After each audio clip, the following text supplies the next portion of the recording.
Everybody here knows that from before this country became a country, when the first settlers came here, the first Americans were lied to, they were cheated, and treaties they negotiated were broken.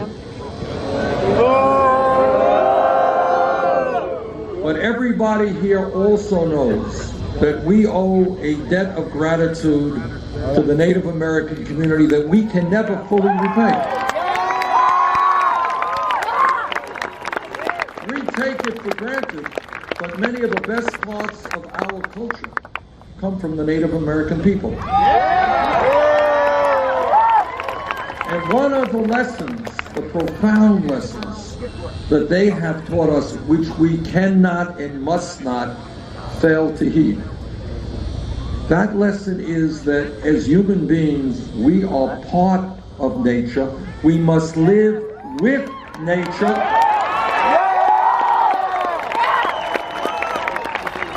And that if we destroy nature, we are destroying the human species.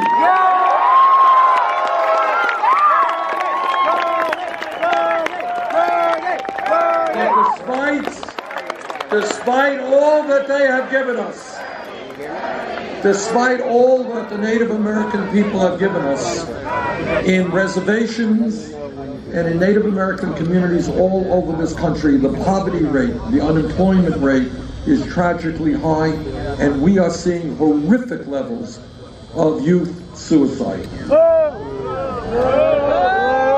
elected president, we are going to change our relationship to the Native American people.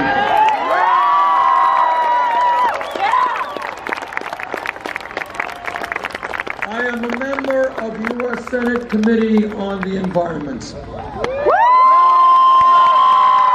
And I have talked to scientists all over the world who tell me what you already know. Climate change is real.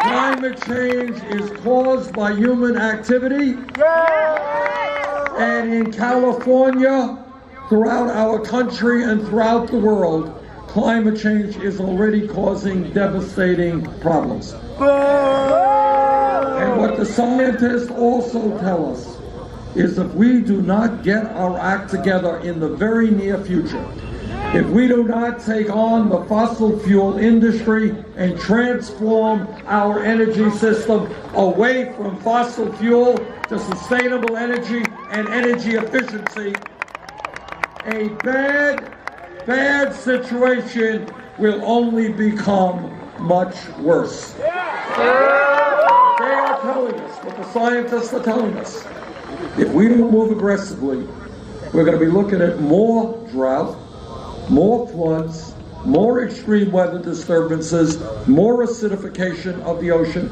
more rising sea levels, more international conflict as people fight over limited natural resources. We have, in my view, a moral responsibility to leave this planet in a way that is healthy and habitable to future generations.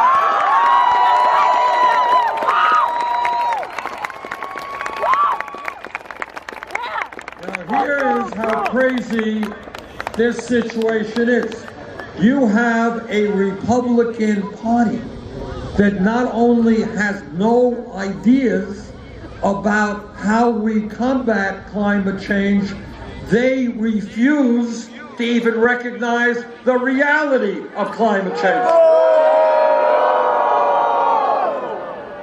Now, as all of you know, Donald Trump is, among many other things, a great scientist. This man is great in every area, the greatest, and he's a great scientist. And after years and years of study regarding climate change, he has come to the conclusion that climate change is a hoax perpetrated on the American people by the Chinese.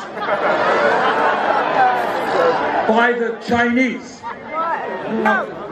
This shocked me very much because I would have thought that from Trump's list it would have been a hoax perpetrated on us by Mexicans, by Muslims, but by the Chinese, my God. But on a serious note, this is what a corrupt campaign finance system is about. Because as soon as any Republican candidate stands up and talks about the reality of climate change, on that day, they will lose their money from the Koch brothers, from ExxonMobil, and from the fossil fuel industry. And I say to my Republican colleagues and to Mr. Trump, don't worry about your campaign contributions, worry about the future of this planet.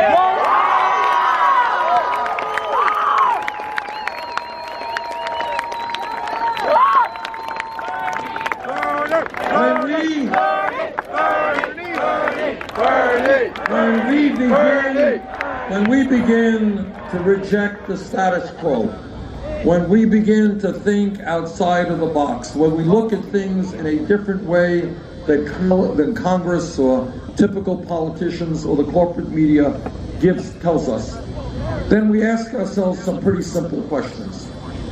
Question that to me is enormously important is, how does it happen that in America we are the only major country on earth that does not guarantee health care to all people as a right? Think about it.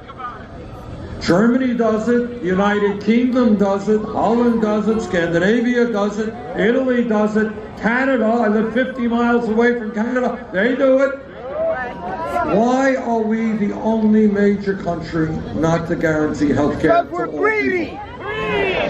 All right. So let me just say this, 2 points. Number one, from the deepest depths of my soul, I believe that health care is a right of all people, not a privilege.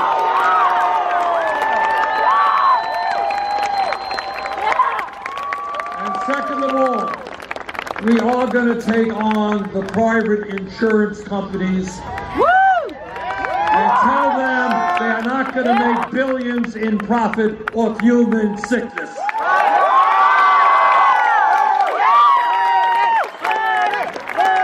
The Affordable Care Act has done some very good things, but we have got to go further.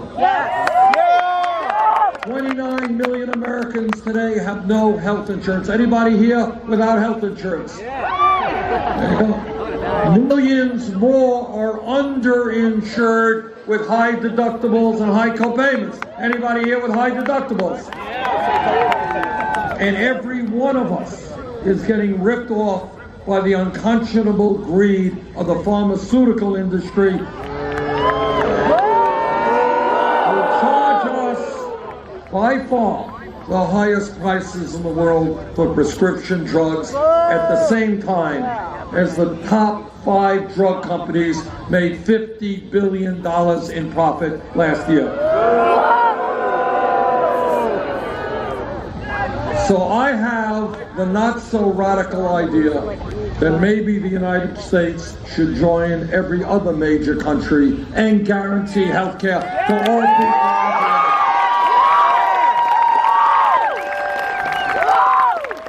And together we will pass a Medicare for all single-payer system.